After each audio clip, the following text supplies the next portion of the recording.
When Lakshman reached the spot where Marich lay dead, both Ram and Lakshman at once knew that Sita was in danger. Hello and welcome to my channel.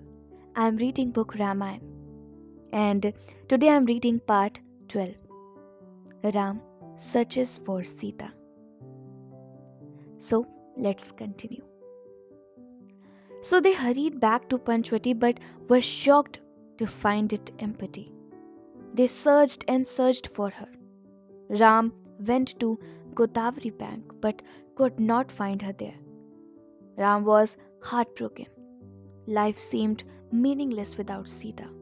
With tears rolling down his cheeks, he recalled the way in which Sita would stroll in the garden, how happy she was in Panchvati, and so on. At times, he turned his wrath on Lakshman for leaving Sita alone. Lakshman tried to explain to Ram about how reluctant he was to leave Sita, insisted that he go in search of Ram. But this did not console Ram in any way. He roamed through the forest like a madman, calling out her name so often, talking to plants and animals about Sita. All their efforts to trace Sita were in vain. Ram and Lakshman did not give up their efforts to find Sita. They kept on walking and suddenly they noticed Jatayu, who was wounded and was bleeding profusely. Ram at first thought that this was a Rakshas in the form of a bird and drew out his arrow to kill Jatayu. Just then, he heard Jatayu say in a feeble voice, Ram, I am Jatayu. I tried to prevent Ravan from abducting Sita, and just look at my condition. I am about to die any moment now. Shri Ram, are you going to kill me? Ram kept aside his weapons, picked up the bird in his arms, and gently touched his body. Jatayu told Ram, Ram, I tried my best to save Sita. Please kill Ravan, free Sita, and lead a happy life. He died in Ram's arms, contented that he had the good fortune or rendering some service to Ram. Ram performed Jatayu's last rites as a son would do for his father.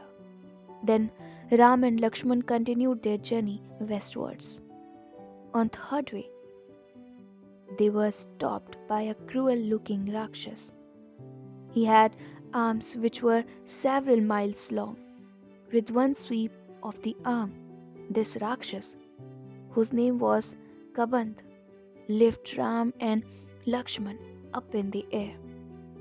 He was about to gobble them up when both of them chopped off his arms. Screaming with the pain, Kabandh wanted to know who they were. When Ram revealed his identity, Kabandh bowed before him and narrated his story.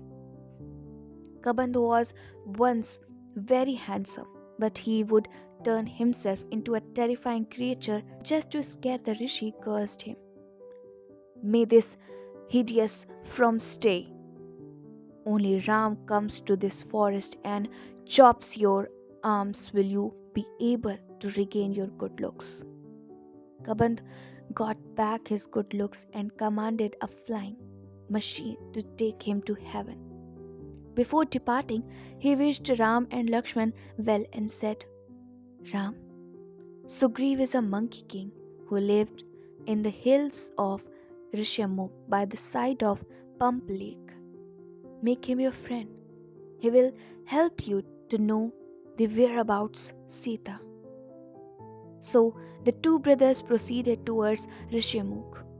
Tired and hungry, they noticed an ashram. Shabri, a sannyasini, lived here. She was very old and could hardly see or walk. But still, she had gathered nuts and fruits, hoping to feed them to Ram. Hence, when she saw Ram along with his brother at her doorsteps, her happiness knew no bounds.